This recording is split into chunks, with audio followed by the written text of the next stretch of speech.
भाजपचे आमदार राणा जगजितसिंह पाटलांच्या पत्नी अर्चना पाटील यांनी राष्ट्रवादीमध्ये प्रवेश केला। दरम्यान यानंतर अर्चना पाटील यांना धाराशिवमधून उमेदवारी जाहीर करण्यात आली। अर्चना पाटील या ओमराजे निंबाळकर यांच्या विरोधात निवडणूक लढवणार आहेत। पती भाजपचे आमदार तर पत्नीला राष्ट्रवादीकडून खासदारकीचं तिकीट।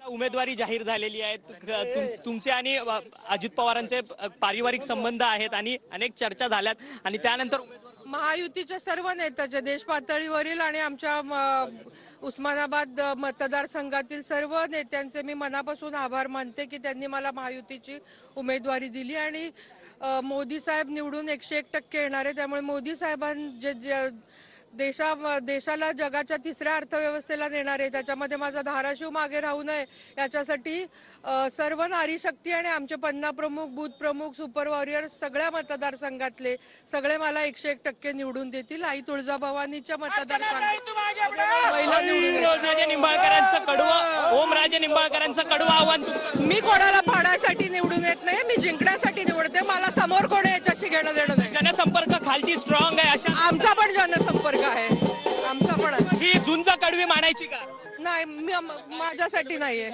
तर आपण पाहिलं की या होत्या अर्चना पाटील ज्या महायुतीच्या धाराशिवच्या उमेदवार आहेत आणि त्यांचं असं म्हणणं आहे की ही जी निवडणूक असणार आहे ती जी निवडणूक असणार आहे ती आमच्यासाठी सोपी नसणार आहे, परंतु आम्ही निवडणूक लढू असा जो विश्वास आहे तो अर्चना पाटील यांनी आपल्याशी बोलताना व्यक्त केलेला आहे। व्हिडिओ जर्नलिस्ट रोहन अक्षय मंकाणे, TV9 मराठी।